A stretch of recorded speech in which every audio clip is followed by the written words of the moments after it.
కాకినాడ నగరంలోని పెద market wholesale market RTC complex పక్కగల రైతు మార్కెట్లో ఫుడ్ సేఫ్టీ అధికారులు ఆకస్మిక తనిఖీలు నిర్వహించారు. మార్కెట్లో రంగు కలిపిన చిలకడ దుంపలు, బఠానీలు విక్రయిస్తున్నట్లు గుర్తించిన అధికారులు సుమారు 80 కేజీల రంగు కలిపిన చిలకడ దుంపలను ఫుడ్ సేఫ్టీ అధికారులు ధ్వంసం చేశారు. కాకినాడ నగరంలోని కూరగాయల మార్కెట్లో రంగు కలిపిన చిలకడ దుంపలు, బఠానీలు విక్రయిస్తున్నట్లు ఫుడ్ సేఫ్టీ అధికారులకు ఫిర్యాదు రావడంతో గురువారం ఉదయం జిల్లా ఫుడ్ సేఫ్టీ అధికారి బి శ్రీనివాసరావు నగరంలో పెద్ద మార్కెట్ పల్లంరాజు నగర్ వద్ద గల హోల్సేల్ మార్కెట్ ఆర్టీసీ కాంప్లెక్స్ పక్కన గల రైతు బజార్లో ఆకస్మిక తనిఖీలు నిర్వహించారు.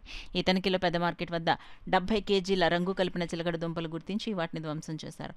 అలాగే రైతు బజార్లో 10 కేజీల దుంపలను గుర్తించి వాటిని కూడా ధ్వంసం చేశారు. హోల్సేల్ మార్కెట్లో ఎటువంటి లైసెన్స్ లేకుండా విక్రయిస్తున్న ఇద్దరు వ్యాపారస్తులను గుర్తించి వారికి నోటీసులు ఇచ్చారు.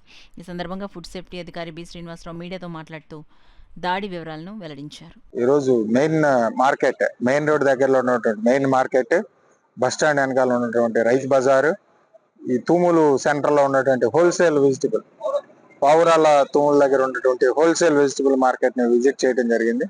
ఆ మెయిన్ రోడ్ దగ్గర ఉన్నటువంటి మెయిన్ మార్కెట్ లో సుమారు 70 కేజీలు రంగేసినటువంటి చిలకడ దుంపల్ని అవి వాడకూడదు, వాడితే వచ్చే దుష్పరిణామాలు కార్సినోజెనిక్ అని చెప్పి డిశ్చార్జ్ చేయడం జరిగింది.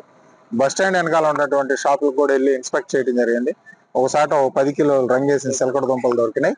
ఆ ఎస్టేట్ ఆఫీసర్ని పిలిచి అవగాహన కల్పించి ఇక నుంచి బఠానీలు కానీ చిలకడ దుంపలు కానీ రంగులేసినవి అమ్మితే డిస్ట్రాయ్ చేస్తాం, at the same time criminal case book చేస్తామని తెలియపరచడం జరిగింది. ఆ తర్వాత పావురాల తూముల దగ్గరికి రావడం జరిగింది.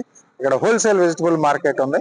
ఇక్కడ ప్రెసిడెంట్ అయినటువంటి విజయదుర్గ వెజిటబుల్స్ అతనికి ఈ రంగేసిన చిలకడ దుంపలు అమ్మొద్దని చెప్పడం జరిగింది. ఇక్కడ మా పరిశీలనలో ఇక్కడ ఏం కనపడలేదు. అట్ ది సేమ్ టైం బంగాళదుంప ఇవి బఠానీలు కూడా రంగేసినవి అమ్మొద్దని తెలియపరిచాం. అట్లా వేసిన పక్షంలో చర్యలు తీసుకుంటామని చెప్పా. ఈ షాపులకి ఫుడ్ లైసెన్స్ లేదు, మా పరిశీలనలో తేలింది.